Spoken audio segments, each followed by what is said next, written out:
not sure whether you're going to be able to hear this, but I met a lovely lady called Kavita who's actually won Best Poet of Britain, of the UK. Amazing, stunning. She's written a climate programme. Here's 2 lines from it, 2 lines only. We are not here for ourselves. We are here for people who inherit not our achievements, but our atmosphere. There you go. There you go. Nice to meet you.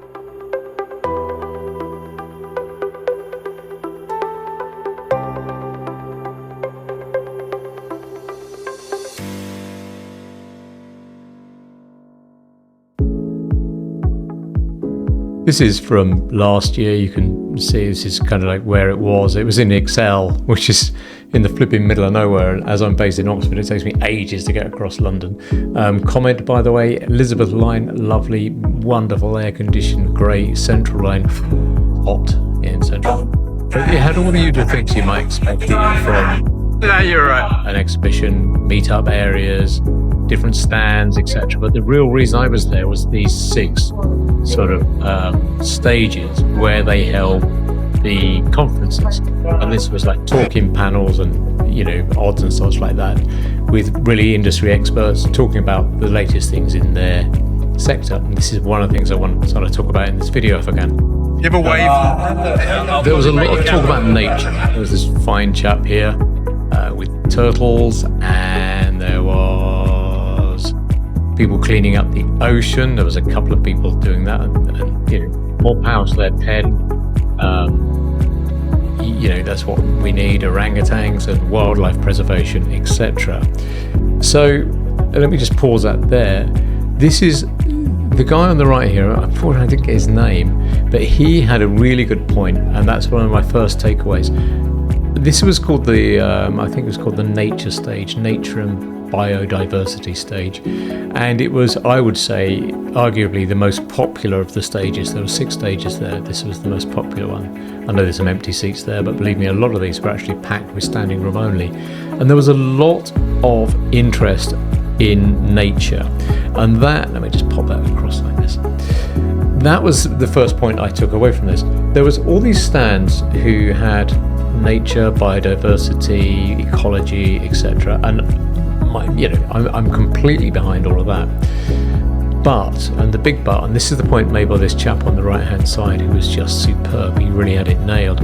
He said, in his opinion, until we come up with some sort of credit equivalent to carbon credits that people and companies largely can buy into, then all of these people, I went up to all of the stands that were having sort of these nature ecology things and said, look, is there any way that my corporates, because we look after in Enistic a lot of sort of like large corporate clients, is there any way they can offset any of their carbon or get any credit or any financial reward or any sort of tangible, measurable recognition from helping with biodiversity, with deforestation, with water management, etc. And the problem was there isn't really yet. And so the big takeaway is there was a huge amount of interest in it, but we need a mechanism to be able to invest in it and somehow get credit for that as an organization. And when that is around, then maybe I can take that out to my clients and say, well, look, this now makes absolute financial sense, not just sort of doing the right thing for the planet. Whether there is some sort of transfer mechanism between a nature credit converting via some rate and some agreed principles and some agreed laid down rules, maybe it's one of the things that the IFRS could think about. Is there a way of actually converting nature credits into carbon credits? That would be superb.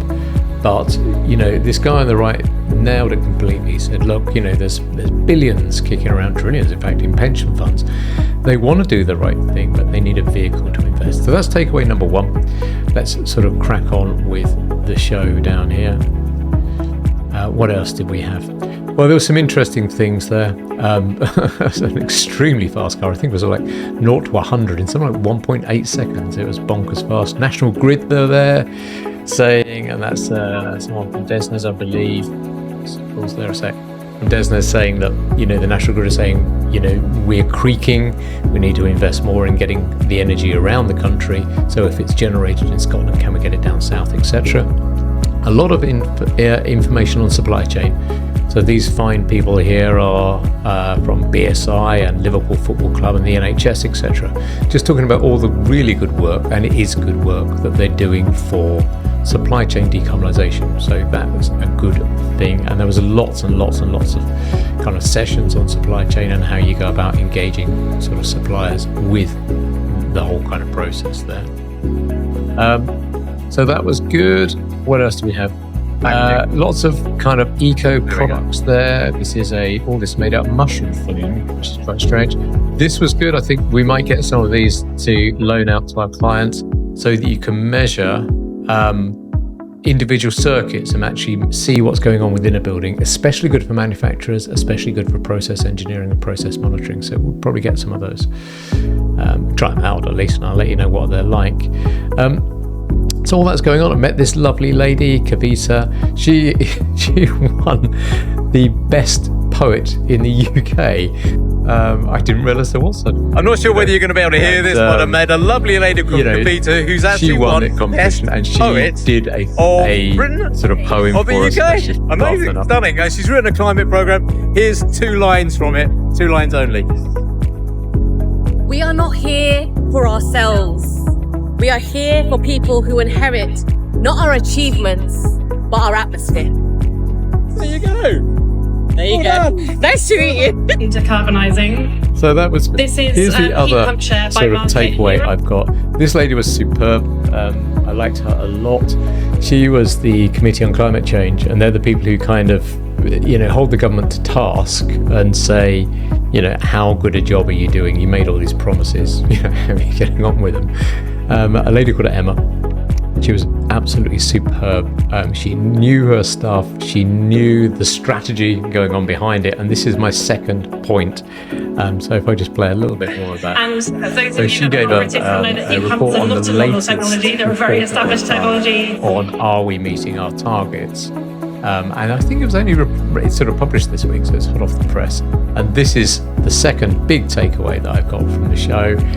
If you look here, we are hitting our targets in the UK. So all this work we're doing, it is having an impact. And if you think, oh my God, is what I'm doing helping? Yes, it is. You can see that line down there. You can see the 2025 target. We're going to hit it, which is great news. There's all sorts of stats about decarbonising from here to here, but essentially we are meeting the target. That's what Emma had to say, and that's fantastic news. So there you go. They were the 2 big takeaways I had from the show. Number 1, really saying, there's a lot of interest in nature, but we lack a sort of accounting-based structure of some form to kind of invest in it or make an investable thing for corporates. That will change things a lot. I think it'll free up a lot of money, actually, to be honest. So that was 1. And second, we are hitting our targets. And, whilst we all help in our small ways, it does add up and it is worth it. Okay. I hope that was useful.